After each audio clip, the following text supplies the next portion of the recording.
We were like, Christian and I were in some, like, I guess you could call it a boy band when we were younger. Oh. Yeah. From the YouTube? We went on like X Factor. They hit us up on Twitter and they said, we want to fly you guys out to LA and put you in a studio. I want you guys to write. And then we were like, oh, that's a really cool opportunity. And so we came out here, we jumped in the studio every day. They gave us like 2 months and we just worked every single day. I guess it made sense for us to tour with him in Australia when he was doing his Australian tour, because I guess we're an Australian band and it made sense, the music. Yeah. So we got to hang out with him on that tour a little bit, and he was a cool guy. And he just sat on the floor like cross-legged, and we just played the album. And at the end of it, he just got up and he was like, I don't care if I have to spend $10 on the album or X amount on the album. He's like, but I'm getting this album somehow. Like, wow. So yeah, so that's how that went down.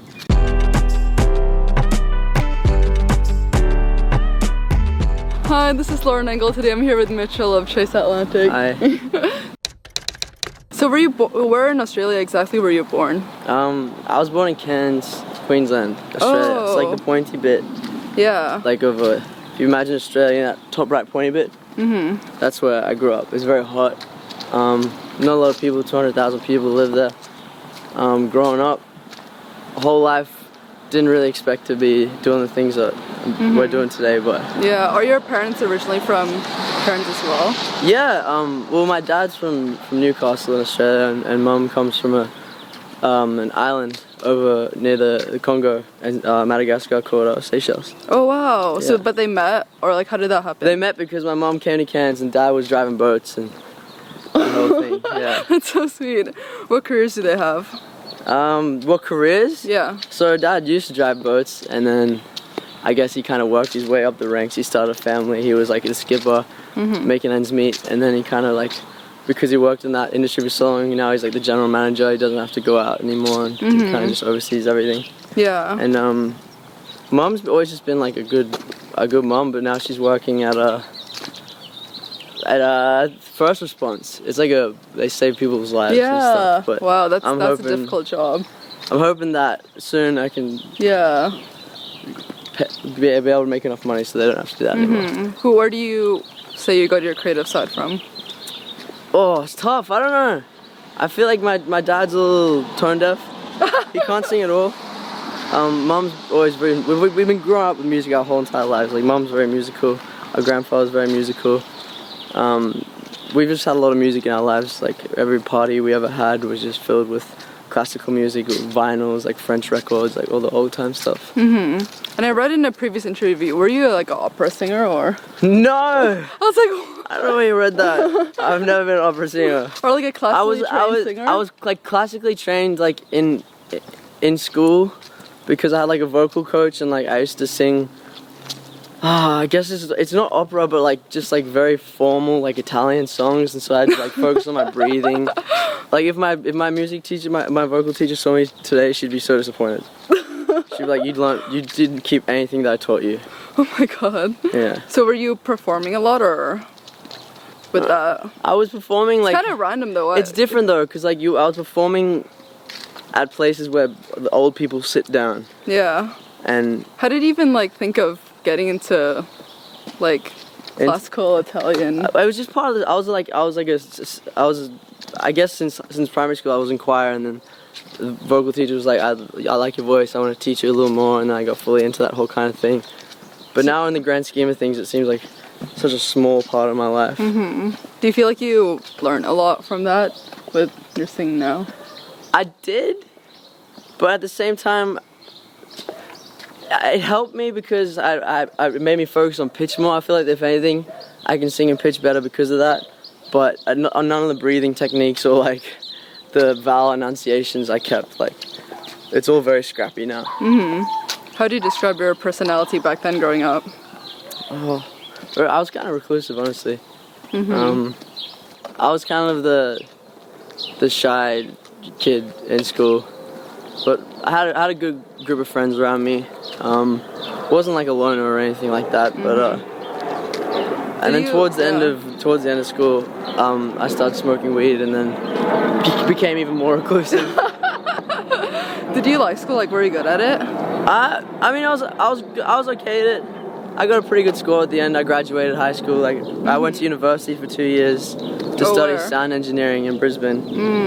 And that in general, like the vocal coaching, like to compare the two, it taught me things, but at the same time, it didn't really teach me anything that I'm using now. You know what I mean? Yeah. It's like the production course taught me about how to explain the things that I was doing on my computer, like in a technical way. Yeah. Rather than saying, oh, I was like making beats, you can be like, I was using like threshold compression and like baseline EQing and all that kind of stuff. Just like, I was just learning terminology basically. Yeah. Did you realize that you were gonna have a career in music? I think it was never like it's only now becoming a realization. I always wanted to have a career in music, but you never like, you can't have your expectations too high, but at the same time the drive was there enough, so we were like, we're gonna make this happen. Like, you have to work really hard at it, so that's what we did. Yeah. So were you and Clinton always like feeding off each other with music, or how was it?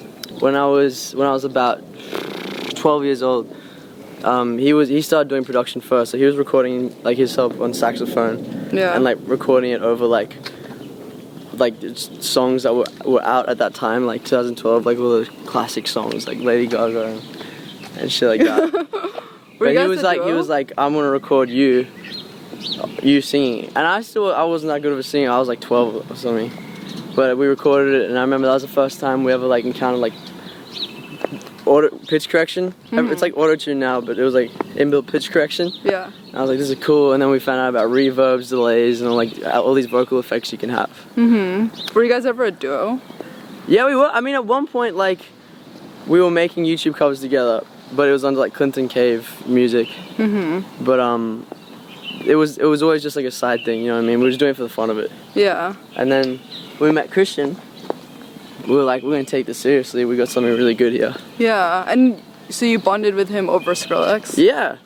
We met in Sydney, and we're like probably about 3 sentences in, we started talking about Skrillex and how much we were into like his production and how good, because like Skrillex was so ahead of his time in terms of production, the sounds he was making, and not everyone's into like that whole dubstep thing, but at the time like we were so into it, and he was just so far beyond his years in terms of production value and like sonic kind of psychoacoustics and all that kind of thing. So was it at like a event that you guys met, or like what was the?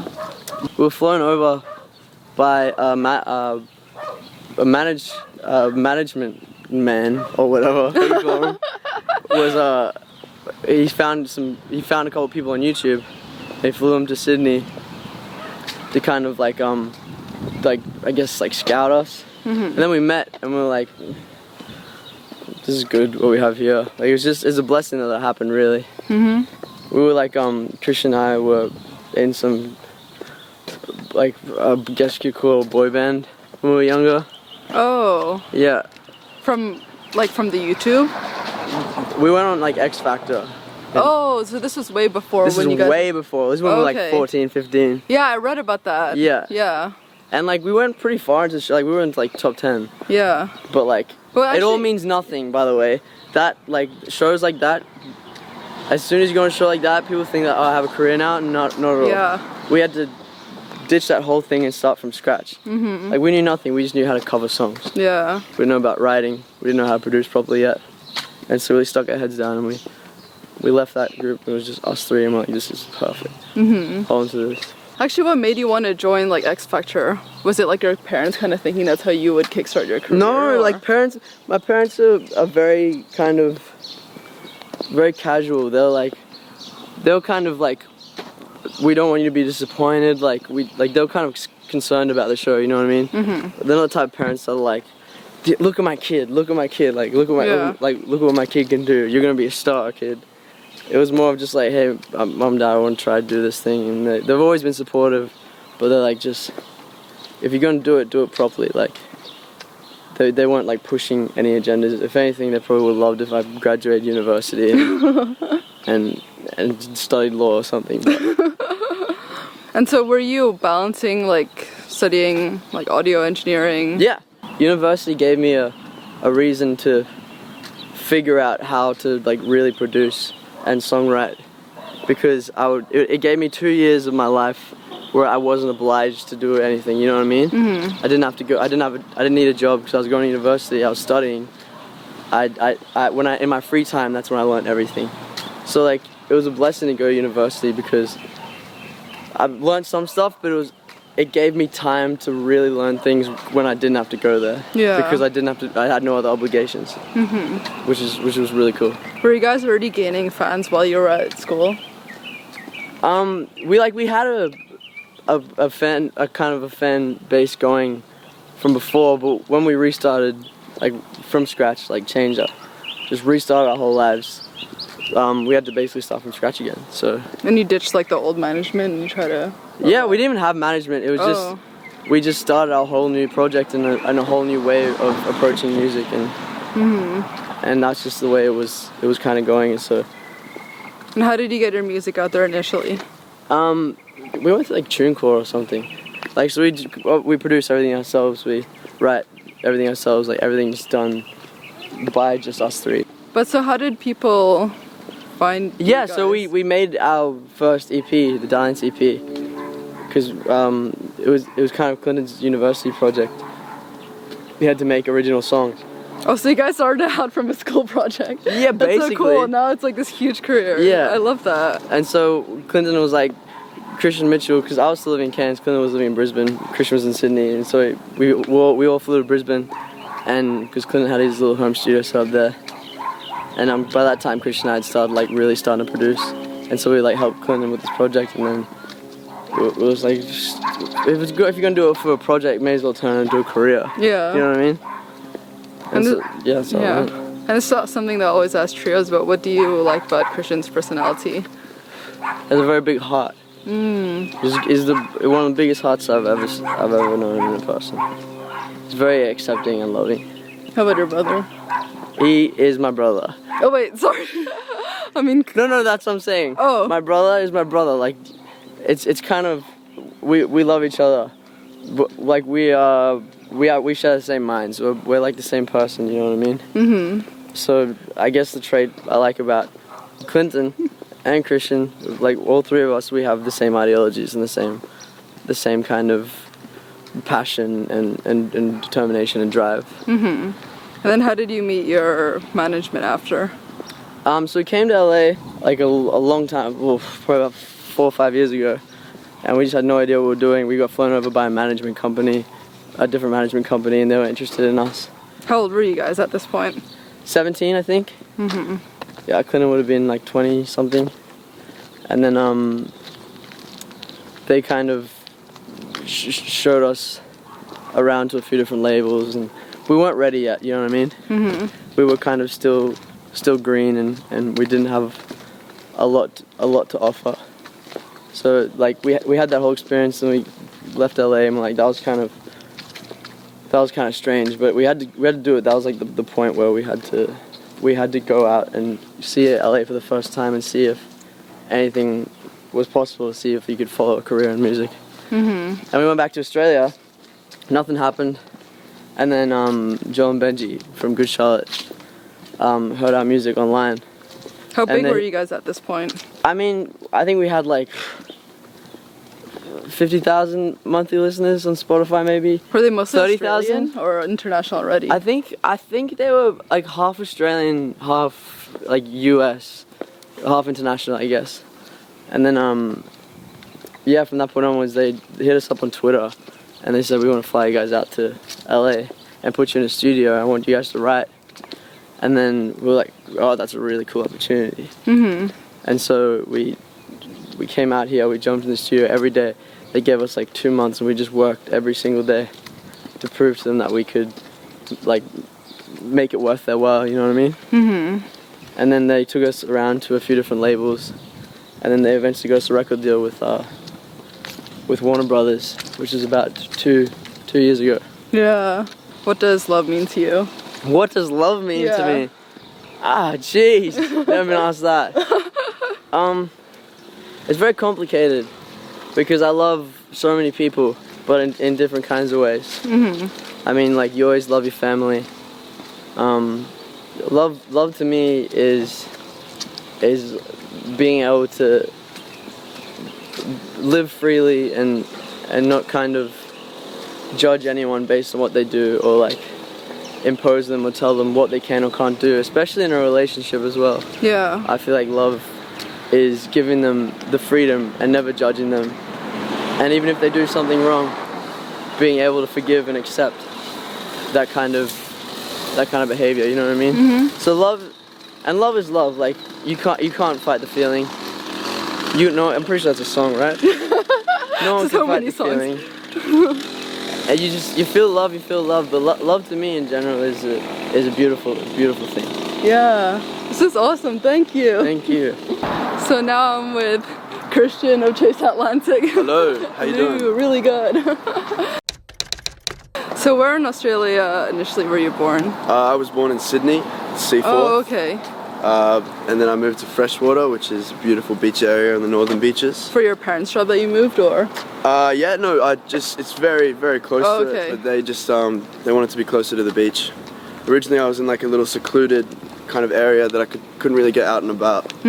So moving to the beaches was definitely nicer.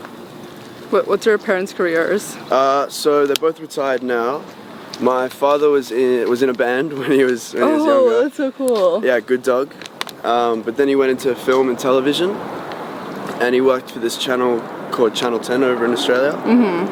And then he actually hired my mum. Yeah, so my mum was doing marketing and advertisement, and that's how they met. And then they got married, and then a few years they had my brother, and then a few years later had me. So I guess that's where you got, because you were doing like rock really early on already, so it's like from your dad. Yeah, 100%. Yeah, he just, when I was growing up, he just locked me in the car and just played me like Marilyn Manson, Led Zeppelin, King Crimson, which is now one of my favorite bands. Yeah, no, he was a big influence on me music-wise. And how about, do you feel like you got a creative side from your mom too, or? Yeah, oh, I mean, she's the best. She's the sweetest lady you'll ever meet. I feel like I got my manners and trying to be polite to people from her, for sure. I don't know if I got that side from my dad. At what age did you start picking up instrument? I started playing piano when I was like 6, 7. Always had lessons, but I wasn't really a big fan of piano at the start. I always wanted to play drums.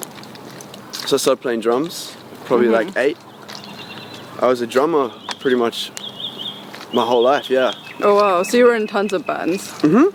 Yeah. Not tons, but definitely I had a fair few before Chase Atlantic. I had Laker and I can't remember the other one. Speakeasy. Oh, that's cool. Laker was a cool one though. It was just a group of friends from school, and we would just play at parties and stuff, which was fun. Were you doing original music, or was that mostly covers? That was mostly covers, but I think we had like 1 or 2 originals. But it's not, people can't find it, right? Nah, people couldn't find it. People couldn't find it. It's named Laker was the dog that Russia sent to space. Yeah. We just thought that was a really cool concept, like really crazy that Russia just sent a dog into space. Yeah, so we called it Laker. How do you describe your personality back then growing up? Honestly, I wasn't the nicest kid in high school. I sometimes regret how I was towards people. I didn't know, and I was arrogant. I didn't know enough about the world and how to treat people. So yes, definitely, I feel like I could have been a better person in high school, but I feel like I'm trying to improve myself and be nicer to people, and the more that I've grown up and matured, I think that's helped. And also Mitchel and Clinton are such loving, caring people. But yeah, I wasn't the biggest fan of myself in high school. What was the turning point that you were more self-aware? Probably coming to America or touring. Oh, like way later then? Yeah. I just wasn't like, all the way up until year 12, I just wasn't the best person. But yeah, I don't know, I guess just growing up, maturing and seeing the world and realizing there's no point in being a bad person or just being mean. There's no point. Because you just be nice and be happy. It's a lot better. Did you like school though? Yeah, actually, I did well? love. Yeah, I did alright. I could have done better. I had my heads in the clouds, just thinking about being the band and wanted to write songs. I always wanted to do music, so I was always thinking about that. But I actually had a really good school. I went to Mossman High School.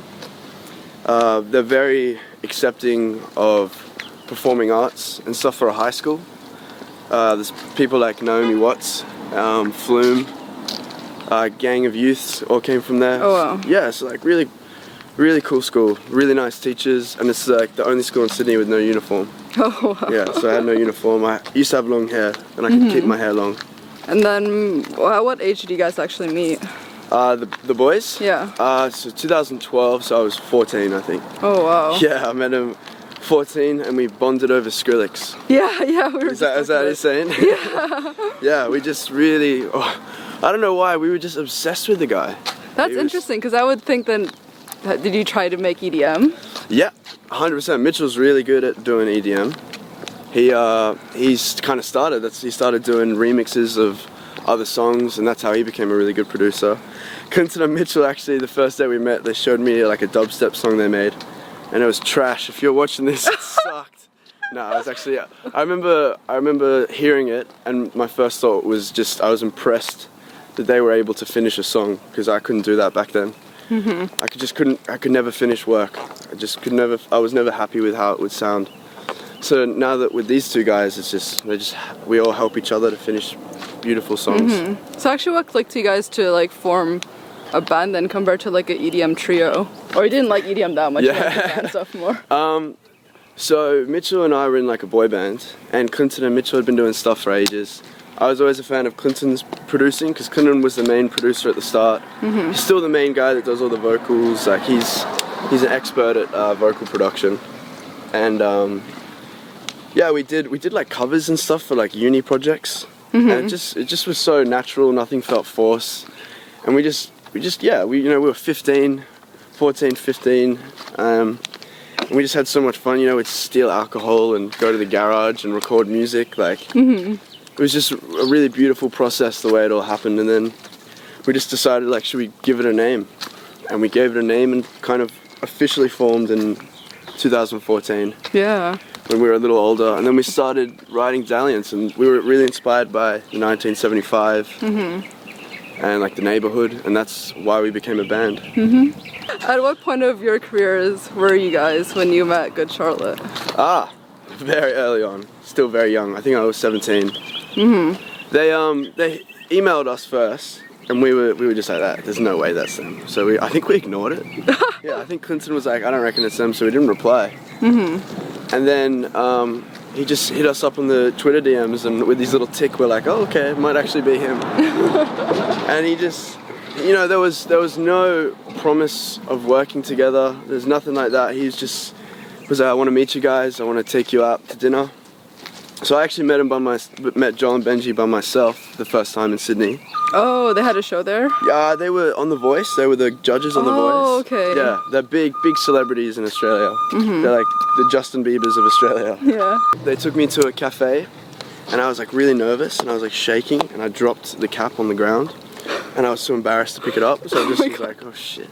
Yeah, I remember being really nervous to meet them. I was by myself, so I didn't have my friends for confidence to talk, and I didn't know what to say. Yeah. But they were just so sweet and just kept saying just how they were fans. They didn't even really want to work together with us, because we were with other people at the time. And then they just flew us out to LA, gave us a place to stay, gave us a recording studio, which we'd never had. Everything we produced was just in a bedroom. Oh wow. So they just took us under their wing. And it's kind of funny, this whole time we've been working together, we've never actually signed a deal with them. We've never like made it official until about last week. On their birthday, we officially. No way. Yeah. Wait, so how many years later is that? Probably about four years. Wow. Yeah, we were working together for 4 years, just on good faith, I guess. We were giving them a percentage, obviously, but nothing was official. But it was just the love and connection and what they've done for us, and you know, what we hope to do for them and their company, and watching them build their company, because we were one of the second bands. Yeah. It didn't need the contract. It didn't need it, but it's nice that it has it now. Actually, back then, did you have any mentors? Like, how did you figure out the whole music industry, or who to trust, basically? Well, you never know who to trust. Yeah. There's no algorithm to figuring out who to trust. I had a mentor, a jazz musician, Sir Rory J. Thomas.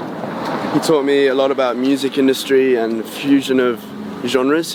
He was telling me how he could see the future of music was genreless based music that just incorporates all sorts of different things. He passed away, but I think he'd be really proud of how we've incorporated different music. And then mentors when it comes to business, Joel and Benji.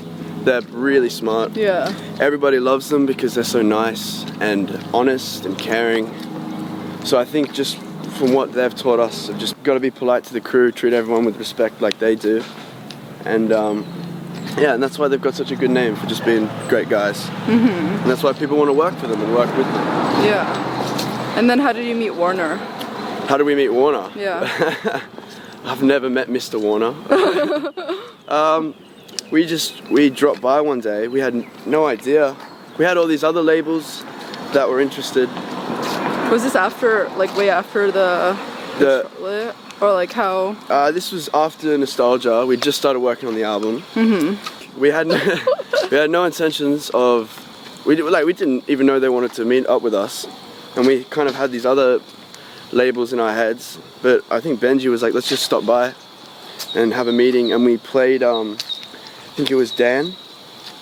So I guess Dan was Mr. Warner, and we played it to him, and he was this really cool guy, like kind of like a hippie almost. Like he had like incense going, and he had these really beautiful, crazy speakers, and he just sat on the floor like cross-legged, and we just played the album.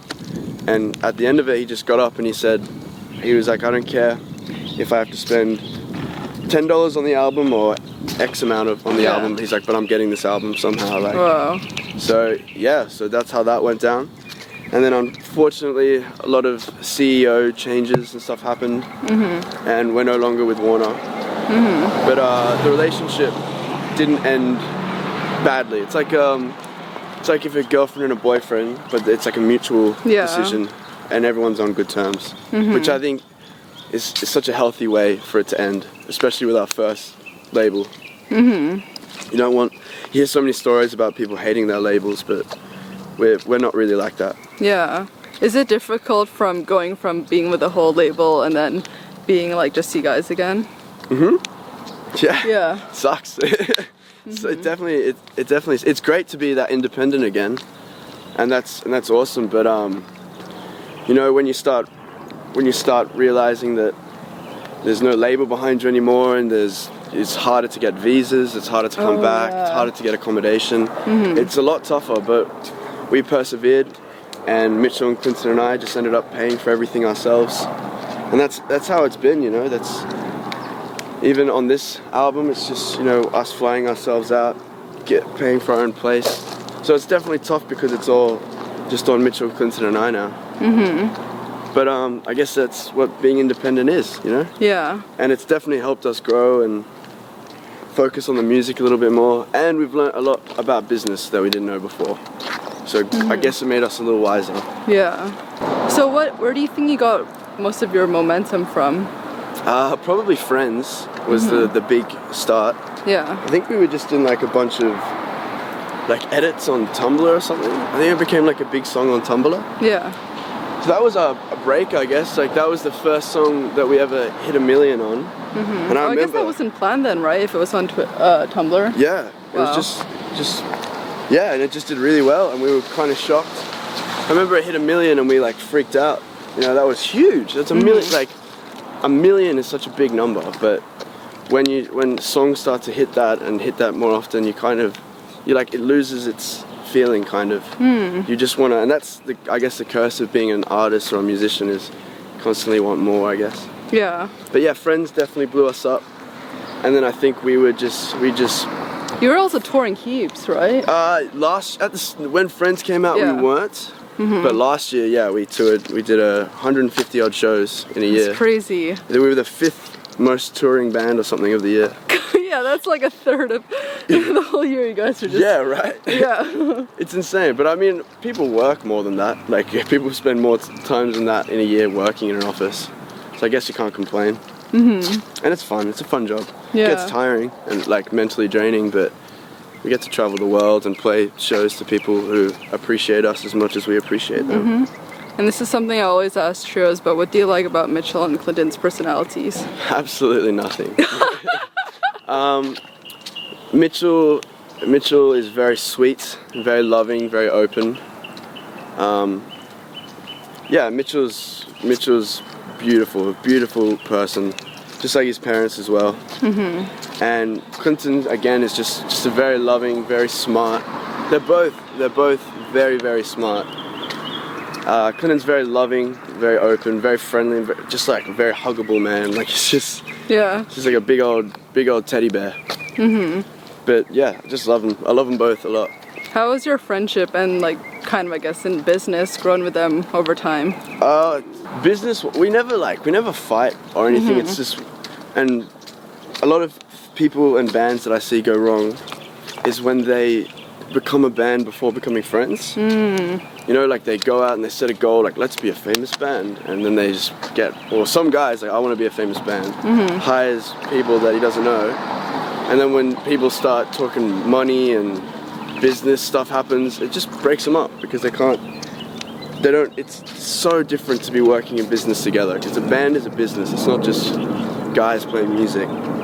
So we had already grown up together and we were friends. We knew what we didn't like about each other, we knew what we loved about each other. So business wise, it just hasn't really affected anything. We've always been the same.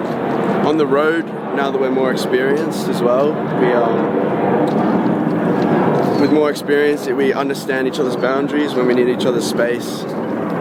And if we ever do get into little fights, it's always you apologize before you go to bed. You always make up before you go to bed. That's I love that. Last question. What would you say have been the biggest challenges for Chase Outlanding so far? The biggest challenges? Yeah. I think a lot of people and a lot of companies and stuff, and I think they're afraid of Chase Atlantic. I think that they're scared of some of the things we say and the things we do aren't normal for a band like us, and being from Australia. Like what? I don't know, just the metaphoric drug references, the swearing. I think people get a little bit scared and frightened, and they're not really willing. And also the music is just really different, I guess. And when people don't know what they're listening to, or they don't know what it is, and they can't put it in a box, or they can't compare it to something else, it scares them. So I feel like that's been we've been overlooked a lot by a lot of people. But we persevere and we always get through. But that and visa stuff. Oh yeah. Coming to America and trying to get that's I'm not swearing. That stuff I guess done. it's on brand though. That stuff is really tough. The visas is not easy. It's not just, you can't just pack up and say, I'm going to America. Here I come. I'm going to go work there. You get arrested. So that's tough. And then I guess just money's always a tough thing, but we don't really care too much about that. How about your personal challenges? Personal challenges? Like just me? Yeah. I think being away from my family. Like it's my brother's birthday today. It's his 30th today. Wow. So it sucks that I'm not there. It was my grandma's 90th like a week ago. It definitely sucks not being there with my family. I also really, really love freshwater, like where I'm from. Yeah. It's a beautiful place, and also like as soon as I finished high school and I just started to make like a really good group of friends who I really appreciate, I kind of left to go do this, and that sucks. They're always, it's really good to whenever I go see them, but I wish I got to spend a bit more time with friends and family for sure. Yeah, so I think that's a personal challenge. Yeah, this is awesome. Thank you. Thank you. Good luck with the Clinton. He's not much of a talker. Hi, and now I'm with Clinton. Hi, how you going? Really good. So actually, at what age did you pick up the saxophone? Oh, so I was in 5th grade in primary school. I think I wanted to do music, so it was one of those things where you kind of go in for like an interview or something as a kid, and for some reason the music teacher can just be like, hey, you're playing this instrument now. I think he just pretty much wanted to assign instruments to make a band out of small children. Sounds really sus, but anyway, I guess I was given the saxophone, and it just worked for me. Like I felt like I could be expressive on it, and that's so rare that the first instrument you picked up, it was like you're like, yeah, this is me. Yeah, it is rare. I feel like it could have been another instrument and it still would have probably worked out, but saxophone's cool. It had like opportunity for like jazz, you know, classical music, and I don't know. It just worked out. Maybe it was meant to be. And were you playing orchestra or? Yeah, I was that kid. I was in a concert band to start with. Yeah. And then moved into orchestra, where saxophone actually isn't really built for orchestra, but they managed to find me parts. And then I actually ended up playing bassoon for a bit in the orchestra, and the oboe, which is really weird. They're really weird instruments. I don't recommend playing the bassoon. Why? It's stupidly big. It sounds pretty stupid. It's hard to play. But yeah, I just did all that stuff, and I was classically trained in saxophone, so I think I'd reached like the highest level of like classical sax. You know, like all the scales and all the notes. So how many years total until you reached that level? I think it was like 5 years or 6 years or something. That's like pretty that. fast. Yeah, thank you. I guess, yeah, just leveling up each year as I went through high school. Then realizing it's not anything, I shouldn't have done that. I should have been improvising more and making music that I wanted to hear and play music that I wanted to play, but that's part of growing up. It got my skills up, and I can't complain. I guess now I'm just trying my best to still be able to play that thing. I have no idea what I'm doing every day. So. Yeah. Did you have any favorite composers back then? Wow. I think so. I really blocked this like part of my brain out of my life. Really? Why? So I've blocked this part of my life out of my brain, is what I meant to say. Yeah. I don't know, not on purpose, it wasn't like overly flattering or inspiring, so yeah, I guess, I mean growing up, like there was a few composers, like we played like the 1912 Overture, stuff like that was cool to play in orchestra. There'd be like a big cannon drum that like hit real loud, and I was like, oh, that's pretty sick. Yeah.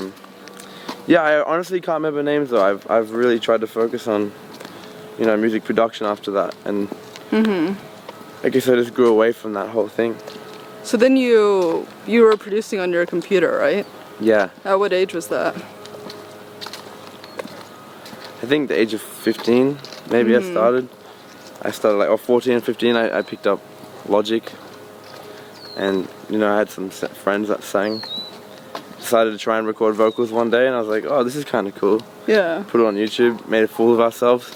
But we got a little bit of a following back then, and it was cool. But yeah, I guess at a young age, the whole production thing was just really intriguing to me and to us that we did that. Yeah. How would you describe your personality back then, growing up? I was a loser. Still am. No, I'm pretty shy. People think maybe I was like, in a way, intimidating, but I'm just shy, I think. Quiet to myself, overthink things. My personality back then was definitely not as developed as now, I guess, as an adult. Even now it's still not great, but you know, working on it every day. I was a little nerd. I was actually a swimmer as well though, so I was like a nerd athlete. Yeah, well that's crazy, because then you're doing like so much training and then always just like practicing your instrument. Yeah. Like, that's your whole time is like gone now. You wake up at like 4:30 in the morning, or you go training for like 2.5 hours, go to school, try not to fall asleep, play like your lunch times in the orchestra and the concert band, and then back to swimming training at like 3:30 in the afternoon. Wow. Yeah, I mean you must have been really good then, competing a lot. Yeah, you have the height and everything. I got to like national level, I guess. No way. And Australia's a very fast swimming country. I know, it's so competitive. So like when we did like our state title championships, we would have like, you know, like England, Japan, China, USA that all come just to compete like locally, and I was like, what? this is pretty much the Olympics at this rate. Like this Yeah. Did you ever think of taking it seriously? You could have joined the Olympics, right? Yeah, I mean, I was getting there, like, eventually if I kept working. I was a bit of a late bloomer as well, so I had to, like, try a little bit harder because my body wasn't as, like, developed as some of the other big boys who are very quick at, most of the swimmers, like, they're very quick at developing. Like, they went through puberty very fast. Yeah. And I feel like, I don't know, I always had to, like, catch up to them and try harder. You know how it is. I, like, just, swimming is just constant, up and down, up and down. Like, Yeah. I don't know. But yeah, I could have continued it, but I realized it's not what I wanted to do. Yeah. This is much more rewarding as a musician than being an artist, I think, creatively. And did you also go to uni? College? Yes. Yeah. What did you study? Did Mitchell tell you?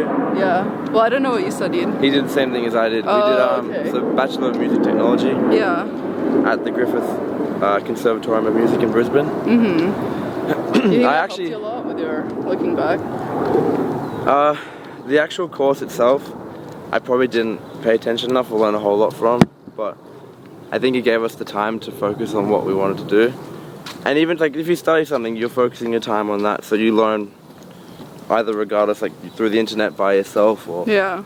it was just good to have that time to practice the craft. And I actually nearly finished the course. I think I'm like one class away from graduating That's so close. with a degree, but yeah, I don't know, I can't do it. So if they're watching this, I'll do like a little thing where I could like sign up those last 5 credit points, and you can like say, "Yo, Honorary. Griffith graduate records in studio in Los Angeles." That'll be sick. Yeah. So yeah, I know you guys have had like really difficult visa issues. So how did you work through that? Donald Trump. What's that? Know how we work around it? Or like, how did you even get through it? I guess being with a label is a good sponsor, and having like great management. They help like with your case. You have to apply for like a case to prove that you're a real person, not like a terrorist or something like that. Something terrible. But no, we've been luckily like fortunate enough to have good company and work with good companies that have been able to look after us. And it clicked to you that you kind of hit the ceiling in Australia during that time, or? Like in the music industry? Yeah. Like, were you playing the biggest venues, or? No, we didn't go crazy big in Australia before we left. We kept it pretty casual. I don't think we could do anything at the time. We weren't like a massive band. But yeah, Australia is very limited in terms of market and the industry, and you know, we love Australia. It's not that we betrayed Australia or anything like that. We want to go back to Australia, you know, and play some really big shows, some cool shows for everyone. We just knew that we had to like get our foot off the ground and make the move here business-wise, and I guess look, we'll always return to Australia, and that'll be our home. So yeah, I mean, getting over here has always been a bit difficult financially and with visas, but we've always just worked around it. It's meant to be. And then so you formally moved here, right? Yes, so. I think we have How enough. long ago? I think we have enough of a case now to apply for like a long-term visa. So you could almost call us residents now. Yeah. But How long ago was that? I think our first trip here was like nearly 4 years ago. Three and a half years ago. Yeah, it's been a long time. I'm getting pretty old. Yeah. Got a lot of grey hair. Probably should have dyed that before I went on camera and shit. So how did you meet Blackbear? Blackbear. Yeah. I don't know. But I'm trying to remember. I know that we met Mike Posner because he came into the studio one day and we recorded a song with him. We wrote a song with him. It never got released because we weren't like finished with it or happy with it, but I knew that he knew about us at that point because of that. Maybe he knew about us before because of online music. I have no idea. But I guess it made sense for us to tour with him in Australia when he was doing his Australian tour because I guess we're an Australian band and it made sense, the music. Yeah. So we got to hang out with him on that tour a little bit, and he was a cool guy. And then his tour manager we met in Australia as well. His name's Riley. We were actually at his birthday party last night. Oh, nice. I'm sure anyone who's watching would know Riley. He's an artist now as well. A very experienced guy with great lyric content, great pop music. And we've become good friends with him. He tour managed us for a few tours, you know. And then I guess through that, it's all just a very close circle of people and friends. Yeah, we're not like on a day-to-day basis with blackbear or anything like that. He does his own thing, but I think he's a cool guy. How did Warped Tour happen? Oh, jeez. got roped into that one. No. I guess Joel and Benji have always had such a big pull as Good Charlotte with Warped Tour. Yeah. And they knew as a band if we did Warped Tour we could pretty much get through anything. So they said, look, just do it, boys. And we did it. And it was tough. It was hot. Nearly died like multiple times. Oh my but gosh. we got through it, and that's the main thing. But yeah, he just came up because Joel and Benji were like, look, boys, you have to do this tour. I'm like, okay, we're doing it. There was no way out of it. Like, we literally were like, The good news is though, we met a lot of cool people. We met, well, Dom, Youngblood. He lived in Albos with us for half of the Warped Tour. That was a lot of energy. He's a crazy guy. I love him. He's a really cool guy, but he's crazy. How has your relationship with Good Charlotte grown over time? The whole band, they're lovely dudes. We don't get to hang out with the whole band because a few of the members do live in different cities. But we're really, really good friends. And obviously Joel and Benji we see all the time working directly with them, so our relationship now is like family. It's like, yeah, we're part of their personal life and they're part of our lives in a big way. So like brothers now, the older brothers. Yeah. What is it like now being part of their label? Because before you were like independent or like with Warner and everything. Has it changed? We're just learning now that no matter what we do business-wise, yes, it might be financially different or you might be able to promote certain things better, which we still haven't had a big opportunity to do yet because we've always had like a small budget. But we're learning that we're doing it all ourselves no matter what. It's still our music, we're producing it. No one's telling us what music to make, which is really good. Joel and Benji make a good point of like keeping us very creatively open. Yeah, it's good to work with these companies because they definitely do help, like supporting, like to get here, for instance. Yeah. Like people probably think because we've had a few streams now that things are going really well, and they are. But financially, it's still a struggle to tour that much and you know live. Yeah. We're at a point now where the tours are actually starting to make sense, and we might turn around some small profit. But I guess that the companies do help a lot in that aspect, in like advancing cost to live, you know. And then we get to do our own thing regardless. So it's still us. We haven't changed musically or as people. Yeah. We just get to do our thing, which is awesome. What's the inspiration behind Don't Try This? Don't do it. I don't know. Literally, we were on tour so much that we tried to get a bunch of songs together, and we realized because when you're in tour mode, you're hyped up. Your central nervous system's hyped up. Everything's like through the roof. Your senses are overloading. Your anxiety's higher, but more manageable because the shows give you confidence, I guess, in a way. So for us, we put a bunch of songs together, and those ones stood out the most to us as being, I guess, cool and energetic at the time.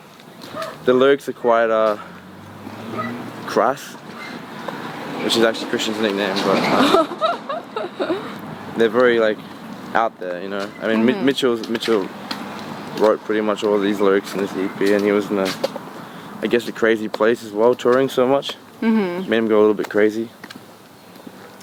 But it's one of those bodies of work that is cool to look back at and go like, wow, I can't believe they went so rogue at this point in their lives. They really like went rogue on that one. So the inspiration is just crazy lifestyle, I think, touring so much and like constant adrenaline, like lows and highs, and there's not a lot of time to be sad and like mope about it when you're on tour. Whereas when we're in album mode, which I don't know if I'm supposed to say or not, but yeah, I was gonna ask you they already about know. that. Fuck, everyone knows. Yeah. When you're in album mode, you have time to lay down your emotions, come up with more substantial, meaningful songs. And what's your inspiration for that? For the album? Yeah. Ooh. I mean, look, these are really Mitchell questions, but I could still answer them. I guess lifestyle still is important, but dealing with emotions and depression, anxiety, you know, just stuff people can like relate to. Want to make good music that people can escape to, and that's what everyone says, I guess. But So you don't write much? You're mostly like doing the audio produce? So yeah, I'll sit down, like Mitchell's been doing this album, and Christian and I will sit down and guide him through his lyric process, and if something's weird we'll tell him, or we'll, like, you know, we'll give like ideas or influences. But for me, I'm a very technical, hands-on person, so I'm sitting there thinking, wow, his voice sounds weird, this mic's like not working properly, or like the tone's off, or you need to like sing with more.